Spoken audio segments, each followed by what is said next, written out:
നമ്മൾ ഈ കനത്ത ചൂടാണല്ലോ എല്ലായിടത്തും അനുഭവപ്പെടുന്നത്. ഒരു ചെറിയ തണുപ്പ് എവിടെയെങ്കിലും കിട്ടിയാൽ അവിടെ പോയി നിൽക്കാമെന്ന് നമ്മൾ എല്ലാവരും ആഗ്രഹിക്കുന്നുണ്ട്. ഈ കനത്ത വേനലിലും മഞ്ഞ് മൂടി കിടക്കുന്ന മനോഹരമായൊരു സ്ഥലം കേരളത്തിലുണ്ട്. നമുക്ക് അങ്ങോട്ടേക്കൊന്ന് പോയാലോ? അപ്പോൾ പോകാം.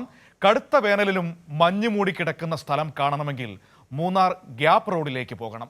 സംസ്ഥാനം വെന്തുരുകുമ്പോഴും ഗ്യാപ്പ് റോഡിലെ കോടമഞ്ഞ് കണ്ണിനും മനസ്സിനും കുളിർമയേകും.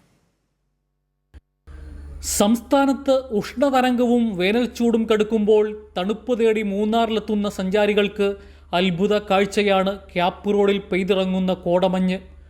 കടുത്ത ചൂടിൽ ആശ്വാസം തേടി മൂന്നാറിൽ എത്തുന്ന സഞ്ചാരികൾ പച്ച വിരിച്ച മലനിരകൾ കണ്ട ശേഷം മൂന്നാർ ബോഡിമെട്ട് ദേശീയപാതയിലൂടെ 12 കിലോമീറ്റർ സഞ്ചരിക്കുമ്പോൾ മലൈക്കള്ളൻ ഗുഹയും ഗ്യാപ്പ് റോഡ് വ്യൂ പോയിന്റും അരിക്കൊമ്പൻ്റെ ചിന്നക്കനാലും ആനിറങ്കൽ ജലാശയവും എല്ലാം ആസ്വദിച്ച് ചോളനാട്ടിലേക്ക് യാത്ര പോകാം. ഇതിനിടെ ഗ്യാപ്പ് റോഡിലും സമീപ പ്രദേശങ്ങളിലും അടുത്തുള്ള ആളുകളെ പോലും കാണാൻ കഴിയാത്ത വിധം കോടമഞ്ഞിറങ്ങുന്നത് കടുത്ത വേനലിൽ കൗതുക കാഴ്ചയാണ്. ഇപ്പം ഭയങ്കര ചൂടാണ്, അതുകൊണ്ട് മൂന്നാറിൽ വന്നാൽ കുറച്ച് തണുപ്പ് കിട്ടും എന്നുള്ള രീതിയിലാണ് പോകുന്നത്. പക്ഷേ ഇത്രയും കോടമഞ്ഞും തണുപ്പ് അനുഭവിക്കാൻ പറ്റുമെന്ന് വിചാരിച്ചില്ല. ഇപ്പം നല്ല തണുപ്പുണ്ട്, അതുകൊണ്ട് മനസ്സിനും ഒക്കെ ഒരു സന്തോഷമാണ് ഇവിടെ വന്നപ്പോൾ. ഇവിടെ നിന്നും പോയാൽ മുട്ടുകാട് പാടശേഖരത്ത് പൂത്തുലഞ്ഞു നിൽക്കുന്ന സൂര്യകാന്തി പാടവും കാണാം. എന്നാൽ ഗ്യാപ്പ് റോഡിൽ നിന്നും താഴേക്ക് നോക്കിയാൽ പുഴ പോലെ ഒഴുകുന്ന കോടമഞ്ഞ് മാത്രമേ കാണാൻ കഴിയൂ.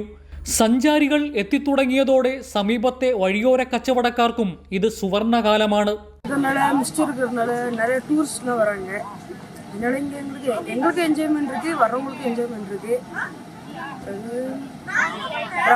சூடு இருக்கிறதுனால இங்கே வராங்க. அப்புறம் டூரிஸ்ட் நிறைய வராங்க, போய் நம்ம பார்க்குறாங்க. സൂപ്പറാ இருக்குன்னு. തണുപ്പാസ്വദിക്കാൻ മൂന്നാറിലേക്കെത്തുന്ന സഞ്ചാരികളുടെ എണ്ണത്തിൽ വൻ വർധനമാണ് ഉണ്ടാകുന്നത്. കൈരളി ന്യൂസ്, ഇടുക്കി.